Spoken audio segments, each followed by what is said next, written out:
So, welcome to Northern Powerhouses, our business success stories series of interviews, where we discuss with local business leaders their backgrounds, their successes, and their challenges, and what's really driving them forwards. And this afternoon, I'm delighted to have with us Liz Rhodes, who's CEO at Art of Cloud.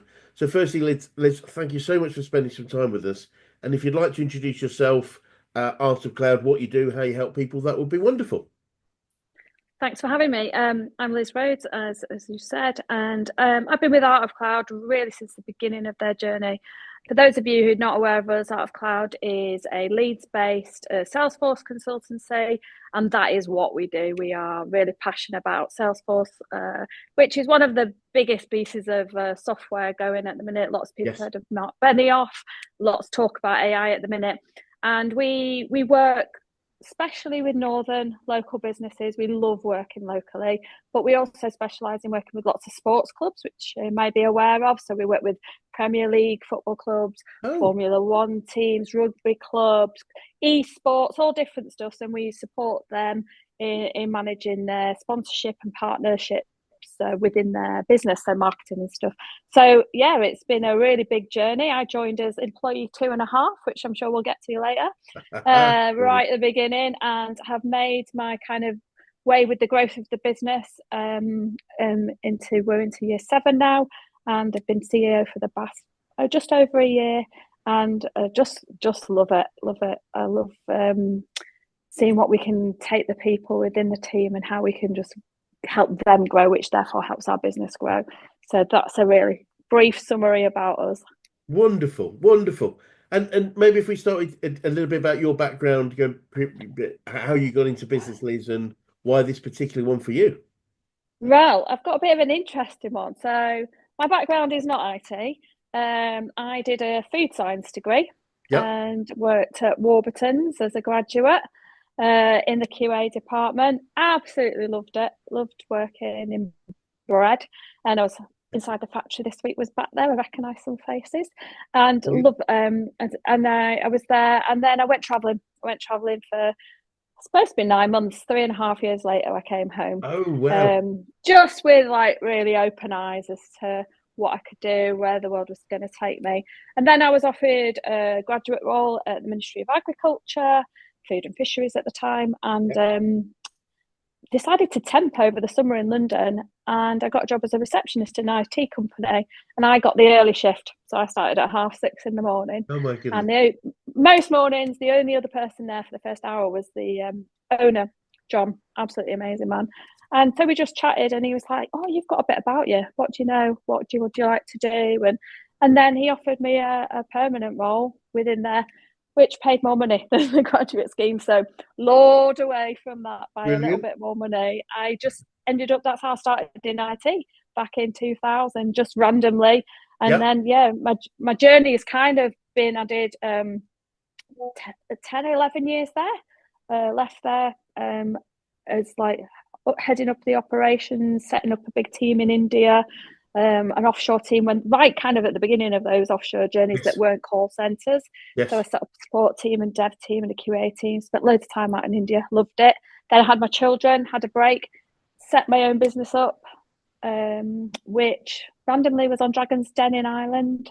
Won some money, got into some big shops like House of Fraser, lots of little independents, designed our own products, and then kind of decided that wasn't really fitting with my life as my children grew a bit. Right. It was a baby product, and I kind of got to the point there was only so much talk about babies, and you're just not my era. And so we decided that we weren't going to continue that journey. And obviously, transport, shipping costs, manufacturing costs were escalating, and we were really so. After that, got back into IT. Contracted through some local businesses around here. Got back Yep. into the Salesforce network. I'd used Salesforce as an end user right at the beginning of my kind of career in Brilliant. IT, and then was contracting, and then I saw the advert for Art of Cloud, and I just rang Ben, who was the founder, one of the founders, and just said, "This is why you need to employ me. I can bring this, and this to the table. I want to work part time, so I'm not going to be that expensive, and I can grow with your business." And that's exactly what's happened. We've kind of grown the business, and I've gone from part-time to full-time to consultant to CEO. So that is a real short summary of my journey so far. What a career, and what a movement. And you mentioned so Ireland Dragons Den with your baby product business. What was that like? What were the things that what's your memories of that? What were the key experiences? Key experiences were we filmed it in a pub at 7 o'clock in Ireland in Dublin, and they were offering gin and tonics to start the day. So that was fun. It was a great experience because it was a really interesting time. I'd got two really young kids under 2. Yep. And like loads of women, you've stepped out of a career, you've taken a bit of a backseat, you are not really, to say you lose yourself is kind of quite dramatic, but you have lost. I did lose my way a bit of going, right, what do I actually want for myself?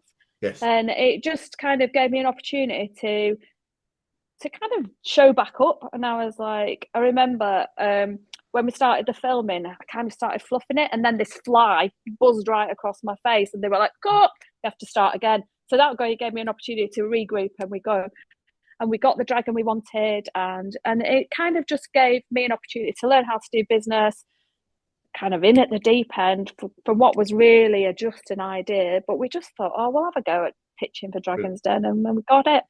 And, we got some great publicity. We had celebs endorsing us. We had great trade orders. And so, yeah, it was a real learning curve. But yeah, it wasn't a forever thing. Yeah. And that's okay. And that was a big lesson of going, actually, we did a few years, 4 years, I think it was. And we kind of just went, this is not it's going to take a lot of money. Yeah. An investment to make it what it is. So how are we going to make that happen? And can we do that? And the answer was no. So we stepped away, and it was really hard to not feel like a failure. But actually talking to my business partner, Brenda, we were like, this isn't a failure. We have to look at the success and go, actually, it's a good stepping stone to the next thing. And so, yeah, it was a journey. It was a really good journey. Brilliant. And there are very few successful entrepreneurs that I'm aware of, and know quite a few, but obviously that haven't gone, most of their journeys are step by step. And as you say, it's not, I know our founder, one thing he said to me a long time ago, which helped me, was he believed he was successful as he was because he'd made more mistakes than anyone else, and he didn't consider the mistakes other people might have done. They were just learning opportunities. Does that make sense? It totally makes sense, and it is that mindset shift to go, hang on, this is not a failure. It's just a different choice, and choices don't always have to be positive ones. And a choice to step out of something is actually much braver than staying in something that you don't like. Like one of my big phrases in life, and this has only come, like, I've just turned 50.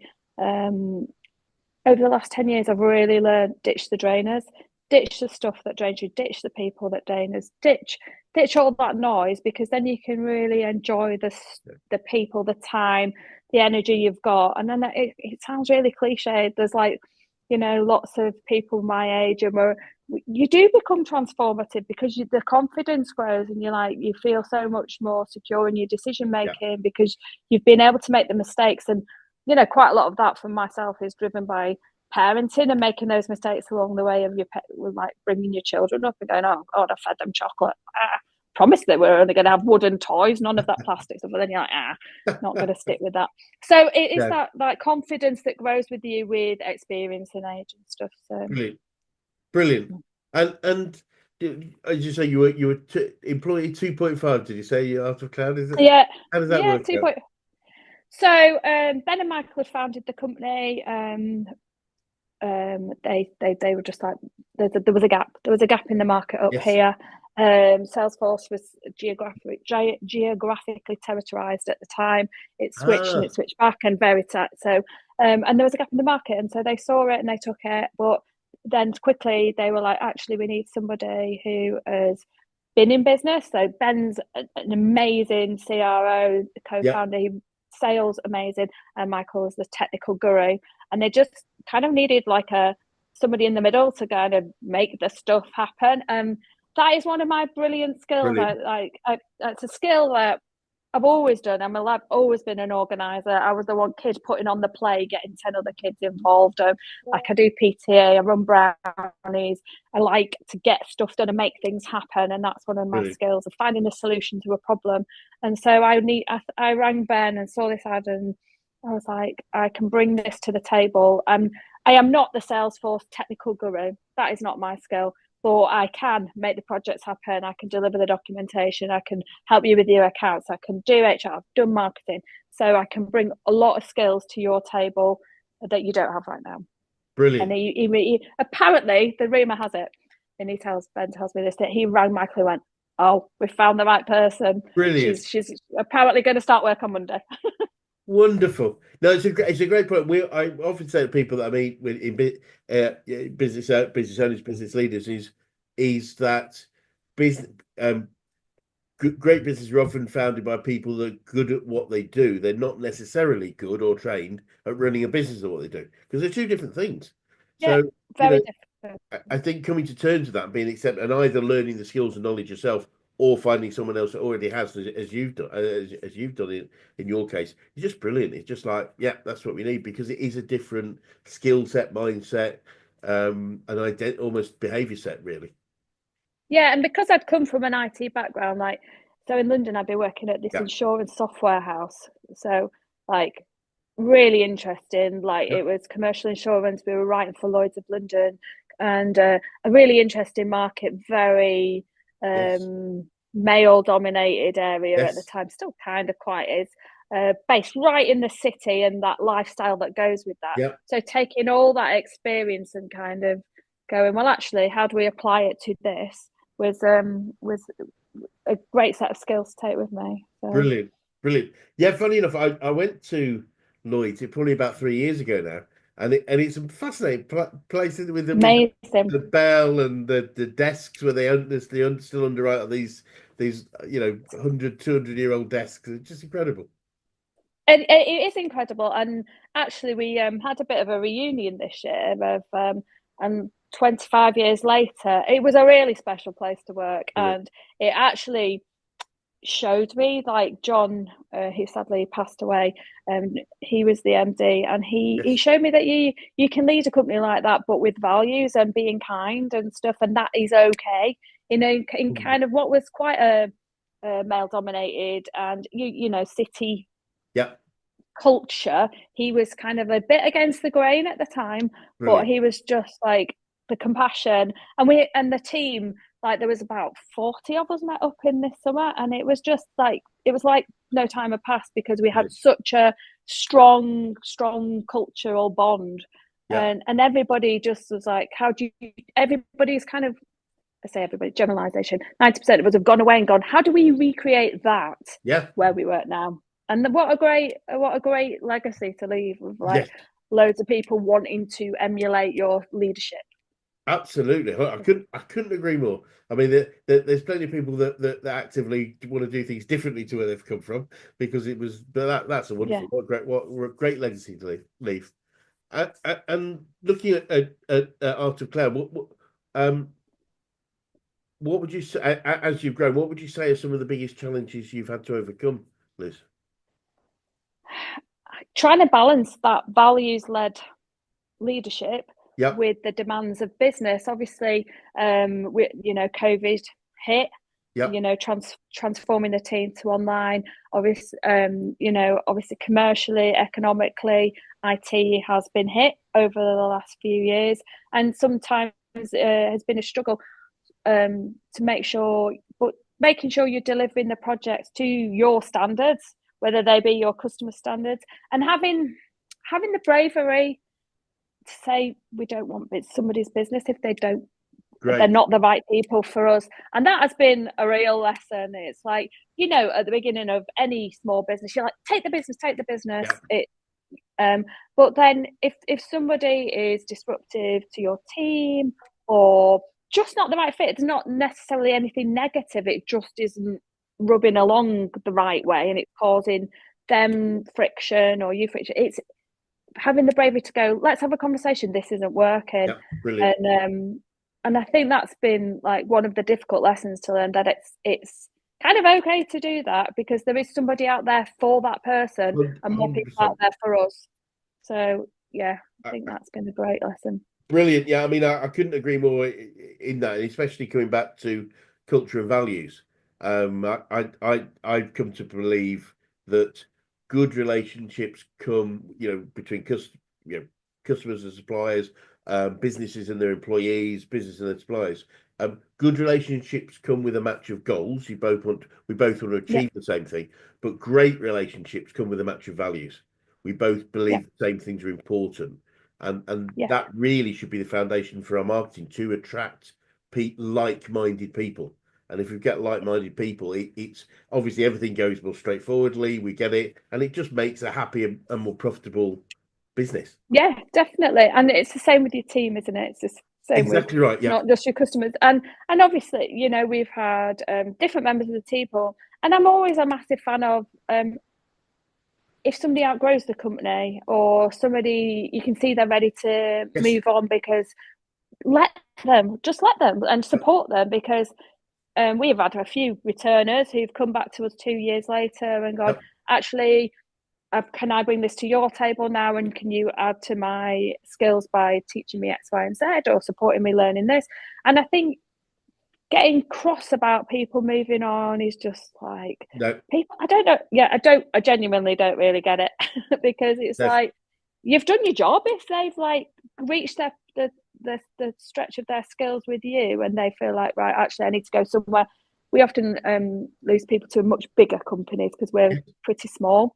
I think you've done your job. You're allowing them Yeah. to fly, and I feel like as the CEO, my responsibility is to give the people who work here the best journey they can, while they can be the best support technically, pastorally, kind of is in the kind Yep. of a school term, but just making sure that I identify the things they don't see in themselves. Identify that, do you know what, you're really great talking to Yep. customers.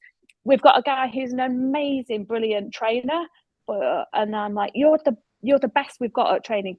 Let's hone that skill. How can we make you better at things that they don't necessarily come to the table thinking they're good at? It's like, no, you are brilliant at that, or you need some support in making that a better skill for you. Brilliant. Or also allowing people to go, actually, Liz, this is really not for me. Can I do a different path within the business? And Yes. going, yeah, that's fine. And you want an environment where people feel comfortable to be able to have that conversation with you. And that's what we work really hard at providing, Brilliant. both with our customers and our team. Love it. Absolutely love it. I think, and when you can create that, you really are ahead of the Yeah. game, in my opinion. Absolutely wonderful. And we try. We're not perfect, and Uh, obviously there are times it doesn't work. But that is like something I do spend a lot of effort, yes. and Ben and I work on really hard, because we believe that if they're successful, we're successful. Yes. I very much concur. I mean, I've for quite a few years now said, if I employ somebody, I say, look, if you give me 3 good years, if after that my job is to keep you. Now, if I haven't created an environment that you want to stay in, then it's absolutely right and proper that you move on, and Yeah, let's work together on that. But when you come in, I would appreciate that. I still don't get upset if they go before that, because it just wasn't right for them. But I think yeah, just that mindset, as you say, of I'm not expecting you to come forever. yeah, That's just not realistic, really. If we're good enough, we'll keep you forever. But the likelihood is some people will find it's not a good match, and it's right yeah. that they move on and find the job and the role that's best and the company that's best for them. Exactly, exactly. So what else would you say are the biggest learnings that you've had about running and growing a business, Liz? The importance of network and support. Even though these people might not seem like they've got the same goals or strategies or businesses, like, just being part of networks where you've got sounding boards, people who can empathize, people who can listen. Leeds has been brilliant. Like, Yes. who knew? Like, if you're not in it, you're probably unaware Yeah. of it. but the Leeds Digital Technology Network is amazing, Is and it's got incredible. lots of layers, and we've got stuff to do with our type of some software. There's lots of women's groups, there's lots of mentoring, there's lots of opportunities to be a mentor or a mentee. There's just and you don't know you need it until you get into it, and once you're in it, you're like, oh, there's that person, I can just ask them, they're really good at X, Y, and Z, or they've got experience of that. And just having just a friendly set of voices, and Yeah. that is as I can reach out on LinkedIn to loads of people now who I've met at various events, Leeds Digital Festival being like a real core of that in Leeds, Yep. where you just go, oh, can you just help me? Like, I'm having a coffee with a guy next week who I originally met 10 years ago, and I was like, I would just want to run some ideas past you and kind of get a bit of like, is that sensible? Brilliant. Because sometimes when you're the CEO and the co-founder, you know, you've only got a limited experience. You know, you only know what you know. So Yep. reaching out beyond your confines for some support is great. And it's not competitive. It doesn't matter if they're kind of also in the same business. Like, I feel like there is an environment of non-competitiveness that it's like, yeah, well, we can just have a chat, can't we? And that has been a great learning curve of just and stepping your toes into that network. Obviously, it's daunting at the beginning. Everyone's like, nobody wants to stand there going, hi, I'm Liz, I'm a geek. But once you step your toe in, it's so welcoming, and it's so and then you can invite the next people to join it, the people you see, you know, going, you know, somebody reached out to me over Christmas going, oh, I really want to try and do this. I was like, come to some networking events with me and I'll introduce you to some people. So I think that pay it forwards and all that kind of thing, again, it's a bit values led, is like really works in our area. Yeah. Brilliant. Brilliant. And I think you're aware we're a business coaching organisation. I'm keen to know who the best coaches you've worked with, whether that's business, sport, life in general. Who's had the biggest impact on you?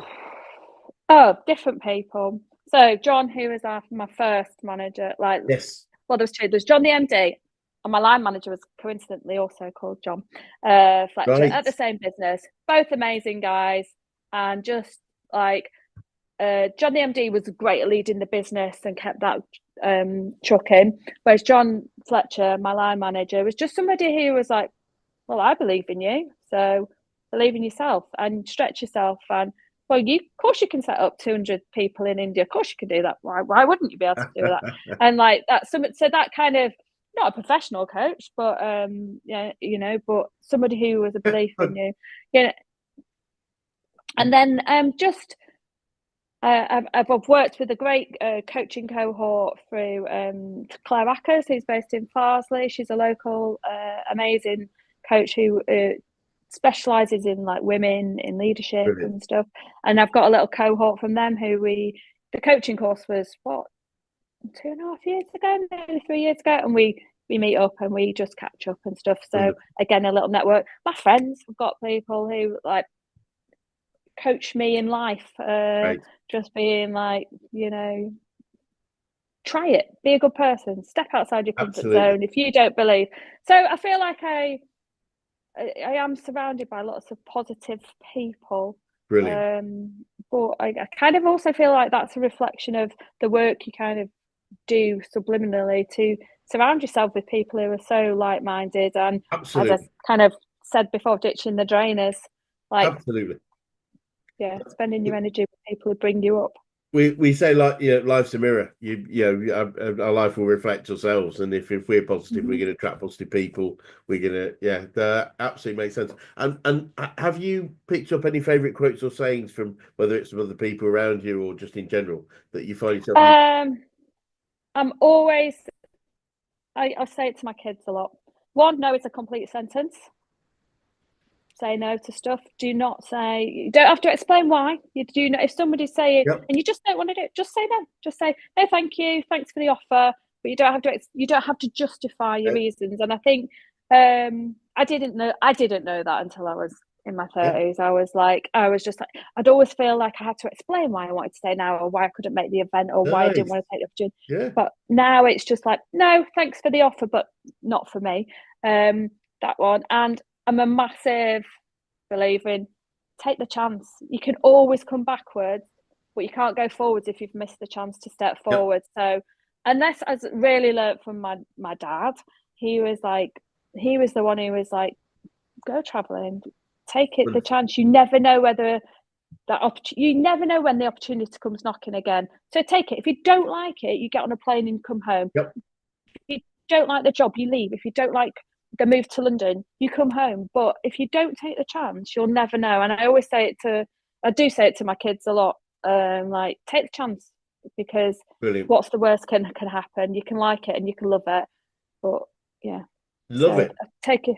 Yeah, those are my kind of two big ones, and it's quite interesting. Somebody who I worked with back in 2000, she joined my team down in London, and she at this she reached out to me last year and said, you know, one of the best things you ever said to me was like, no is a full sentence, and I use it all the time. And Love how it. great that just like telling one other person that they can empower themselves.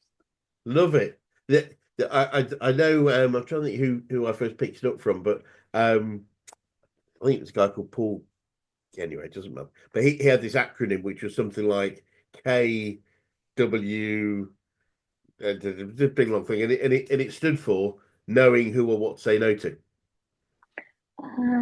And it was that idea of, but yeah, that that no is fine, you don't need to expand on it, but also when to use it effectively. Yeah. And I've found that really helpful. And I think a lot of people that are people oriented tend to want to say yes, they want to help, they want to say yes, and they end up grabbing all everyone else's problems. And it's really important just to be Oh able to yeah. no. Notorious people pleaser over here. And like, you know, I'd be like, oh yeah, of course I can give you kids lift, of course I can feed your kids, of course I can do the PTA, of course I'll volunteer for the fair. And I would put my hand up for anything. My friends used to call me Mrs. Rabbit off Peppa Pig, where I just pop up everywhere doing everything. But it, you know, actually the toll was, it was like, it was too much. So it was like, actually, it's okay, and people aren't going to think less of you. And I think it's that constant fear of like worry of like what people might think. But as soon as you go, well, actually, it doesn't matter what they think. It's what you think that matters. So let them think that. That's fine. Absolutely. I was saying to someone today, actually, there was a great phrase for people, which was what other people think of me is none of my business. Exactly. And you can't. Not everyone.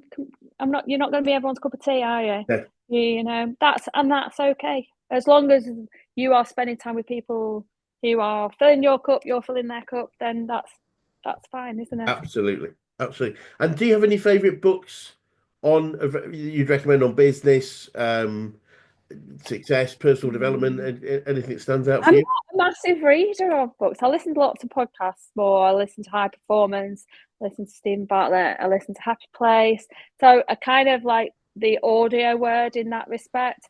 There's a book in it, is it called? How I Feel About My Neck and Other Things. It's like by Nora Ephron, who it's about middle-aged women, and it's a really good book. And it's just about, you know, how you feel about yourself, and Yeah. a lot of whilst the practical side of business, I read lots of articles and stuff.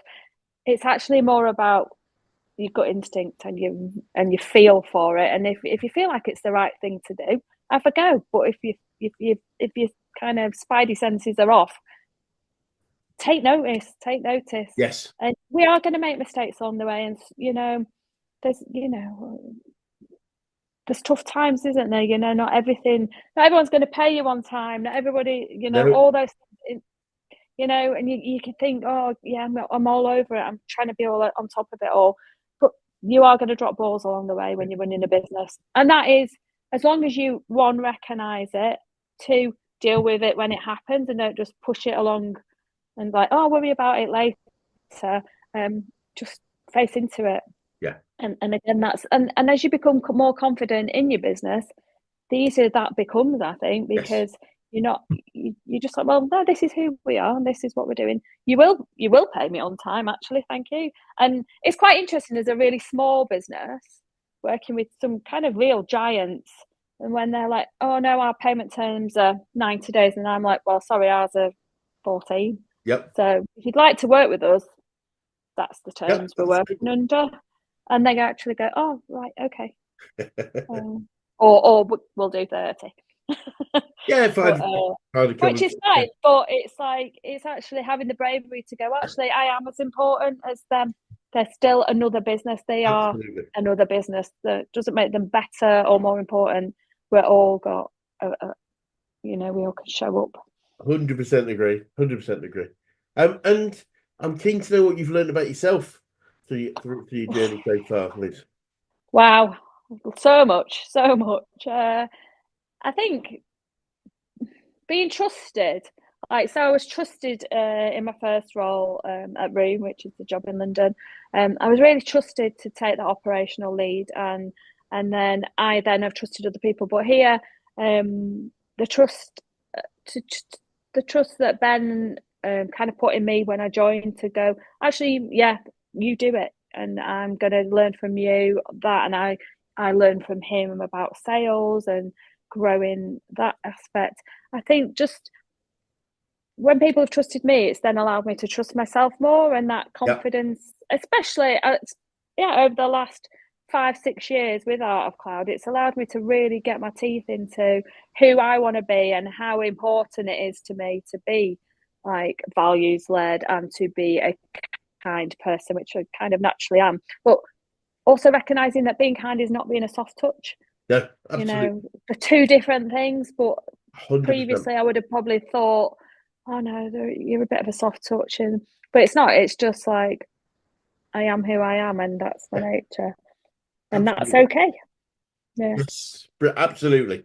Absolutely. Yeah, I think as long as we're thinking about the impact of what we're going to say on somebody and say it in a way that's going to reduce that negative impact as much as possible, but our job is to say those things.